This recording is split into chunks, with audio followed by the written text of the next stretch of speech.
I'm back here with another video. In today's video, we will be talking about how like bigger artists, they steal from like smaller artists. We will be talking about that. How they steal from smaller artists and they monetize what they steal. Okay, so I was doing research and here's all the notes that I gathered. So a lot of celebrities, influencers, and even brands pull inspiration or they just copy from everyday people, especially black women and black men too. Whole aesthetics, personality, slang, dances, and even beauty rituals. And then they repackage it as if it's new or as if they're the ones who created it.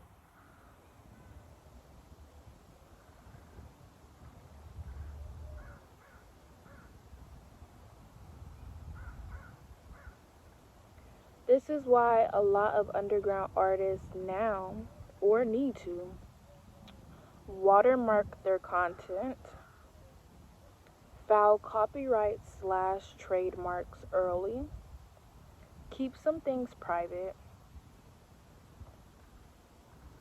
and build a direct audience.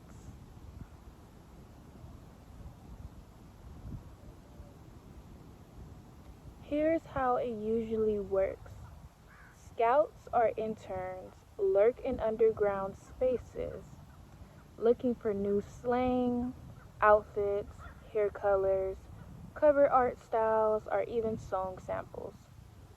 They'll hand it to the established artist/celebrity who does a mainstream version. So basically, they're stealing.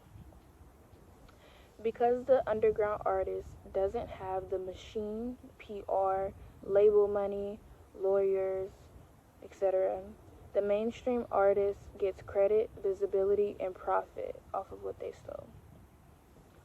This has been happening since the beginning of the music industry, from jazz and rock all the way to rap and TikTok trends. It's cultural and creative exploitation. But remember, someone can copy a look, a color scheme, your aesthetic, your personality, your mannerism, your lifestyle, your goals, your dreams, your vibe, but they cannot copy your essence and they cannot copy your spirit. Because you are one of one. We each are one of one. We all are individuals. What makes your style powerful is the life experience, the authenticity, the originality, story behind it. That's the part no one can fake. Example, like let's say you have a business idea and somebody like tries to race you and beat you to like do your business idea first. And so they do it, while you're in the background gaining the materials and the resources in order to complete that goal that you set out. They tried to race you to the punchline, but we all know the story of the hare and the turtle, which is the rabbit and the turtle. Who won the race? It was the turtle that won the race because the turtle understood the internal things such as patience. Patience is a virtue. Some foundations, they may have, it's like the story of the three little pigs too that we all learned when we were children.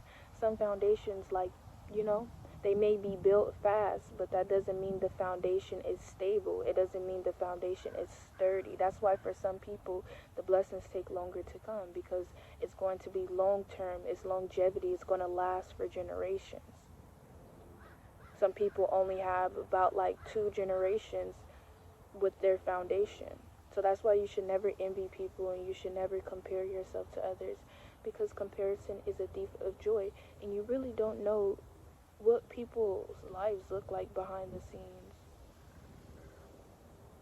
If you're like, because this is something that I deal with, if you're constantly dealing with people who are constantly stealing from you and constantly like copying you and trying to keep up with you, it's important for you to always switch it up, to always be spontaneous. That way they can never keep up with you. And that way, like, it will be obvious. And a lot of people, they know the truth. They know that some people are like your doppelganger, or like a copycat version of you. But some people don't mind, because some people, like, they're scared to be vulnerable with the real thing, because some people are scared of like rejection. They're scared to be rejected, or they're scared to, like, show their vulnerabilities and their weaknesses. So they'll rather go to like the copycat, and like, because it's like having you, but like having a version of you where they don't have to evolve and they don't have to face those fears. A lot of major artists, they don't build everything from scratch. Some do. Some start off like that though, but eventually down the line they start losing their creativity. So they start exploiting creativity from probably those who don't have, like, the following like they do, or those who don't have support and things of that sort. Go through these smaller artist pages. Sometimes they study you. They study your personality, they study your mannerisms. Like, they're trying to be a better you than you. They take your sound, they take your vibe, they take your look, and then they give it to like their following, and they repackage as if it's something that they created. Whole time they stole it from somebody that's like on a smaller level than them, somebody who's still starting like from the scratch, somebody who's just like now starting. Like, these people be like on level 10, and they be like on level 2, and the level 10s over here stealing from the levels 2s, because there's beauty in each level. Level 10 is wise, because through experience, but level 10 could still learn from level 2, because level 2 is that freshness, it's that new beginning. It's like, when you first start, you're like super motivated, you're super passionate, you're really rooted in your purpose. A lot of people along the way, they lose that part of themselves. So everybody can learn from each other, regardless of like where people are at, I guess, in the hierarchy. I don't know. I don't really pay attention to hierarchy. I mostly pay attention to people's character. Like, I treat people according to how they deserve to be treated. I don't respect people just because of their titles, or how much money they have, or if they wear the designers, or if they wear, whole bunch of jewelry and stuff like that. I don't respect people because of that. I respect people because of who they are. Labels have deals with streaming platforms and social media. They can push their artists into like top playlists, or either into the algorithm, while burying you in their feed. So they can basically push that artist that's stealing from you, and then they'll like bury you in the algorithm. They can gatekeep opportunities from you. They can block you from certain like events, certain gigs, magazines, collaborations, by telling insiders not to work with you, or not to risk their relationships or their brand. So they're blackballing you quietly. They'll say things like, oh, you're too difficult to work with, or you're not ready. But the beauty of this is, when you're basically, what it really is, it's really spiritual protection. Sometimes, like, you don't realize, like, a lot of no's actually protect you. So sometimes you don't have to be sad when you get no's from like organizations or businesses or people in general. Sometimes rejection is really protection. You don't know what you would have experienced within that organization. What if they would have made you do all of the work? What if they would have put you in a shady deal? Couldn't even be your authentic self. So rejection is really protection. Sometimes you're hidden. You're like a hidden gem. You're hidden for a reason. Especially sometimes we're hidden too, so that, like, God can make way for all the toxic people to be removed out of your life. So that way, when the blessings do roll in, they won't be around to affect you or your path. Because a lot of people, they just want to exploit you, they want to steal from you, they want to use you, they want to control you. So sometimes you have to go through a waiting season, so like those people can pass. Why can they do it? Like, why can these big artists and their team steal from underground artists?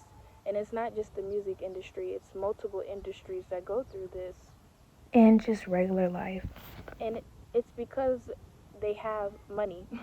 They have the resources to do so. They have the marketing, they have the budget, and they have the distribution to do so. They have the access, they have the connections, and they have legal power too. They have lawyers on their side, they have a legal team on their side. So that's why they get away with it. How do they hide underground artists? They hide underground artists by gatekeeping access to platforms and other opportunities. So they gatekeep labels, managers, PR companies, and big blogs, all of these networks and their connections. They decide which artists they want to get promoted. If you're not signed or if you're independent, they can simply choose not to feature you, even if your work is good. And sometimes, too, like when people are like stealing from underground artists, sometimes, too, it's because like these labels and like these networks and these managers, these organizations, sometimes they don't want to work with certain people because although the person has the talent, sometimes they don't want to work with them because they don't fit their image, like they don't fit their look. Maybe that person is like, thick, a little bit bigger. Maybe that person, their skin complexion is darker. Maybe they don't like their hair, how their hair is, their physical appearance. Maybe they don't like their lifestyle. Maybe they don't like their sexuality. Maybe they don't like their religious beliefs. What else? Maybe it's somebody that has a mind of their own, somebody that thinks critically. And they want somebody that's not going to think outside of the box and who's just going to like do whatever they want them to do on demand. Maybe they're too creative, too authentic, too original, too free-spirited. So sometimes like they will have these artists stealing from people that are like that because they don't want to push that specific person because of those things that I just named. Or maybe you just don't fit, their agenda. Maybe they're looking for like somebody that's younger, maybe somebody older, maybe somebody in a specific culture. Maybe they're looking for somebody that's single, that has like less responsibilities. Or maybe they're looking for somebody that's married. Like it just all really depends. It's not fair though. It's not fair because everybody should be credited for their own work. Nobody should be out here stealing from people that are already struggling, and they're through that struggle, they're basically creating beautiful things. Those people should be getting paid for their creations. Somebody else should not be getting paid for something that they did not create. And I think like if people are doing that, at least you guys should like formulate like a business relationship where you be like, okay, cool, like I can help you promote this gift, or I can help you promote this creativity, this creation, and this talent. Like at least give them like a percentage. Give them like a percentage. Give them like a percentage. They flood the algorithm and the market in general with a copycat of you, like a doppelganger version of you. Like this person has like, sometimes they have like your personality, your aesthetic, they have your talent, in general, and they promote that person, their version of you that they will like, a version of you that will allow them to exploit them, a version of you that will allow them to use them, a version of you that allow them to control them. Sometimes they don't want to work with you because you're too free-spirited, or they can't get anything over on you, because a lot of them are really greedy. They will take a huge percentage out of your check. When it comes to business, a lot of people don't really understand business. They don't. You don't see the hard work that does go behind business, how much money that goes into it, especially when it comes to artists. You have to pay people for helping you. Let's say like celebrities, if they go on tour, they have to pay the makeup artists, they have to pay the hairstylists, they have to pay the promoters, they have to pay the dancers. Like it's huge. Like this is business. At the end of the day, it's business. And some people do shady. I don't like people that do shady business. I like people that do good business. People that I can trust with my money. That's what I like. Not just with my money, but with myself in general.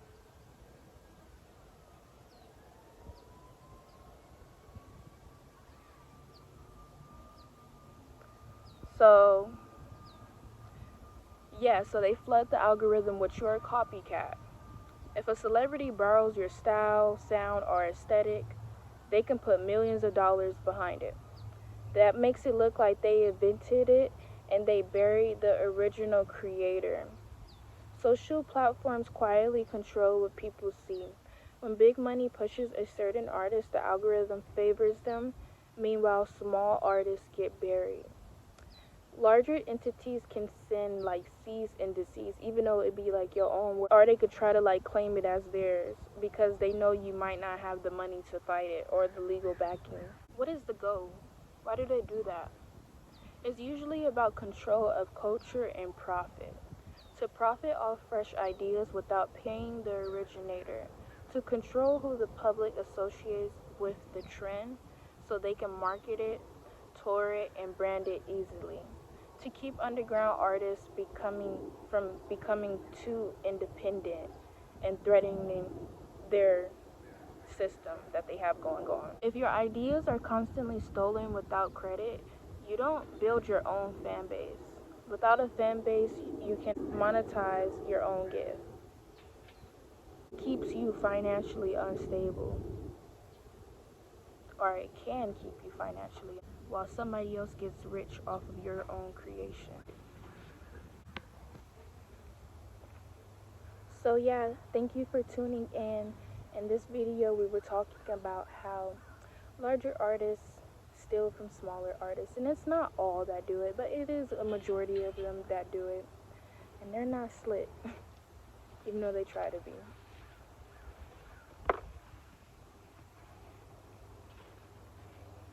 And this happens like in every single industry.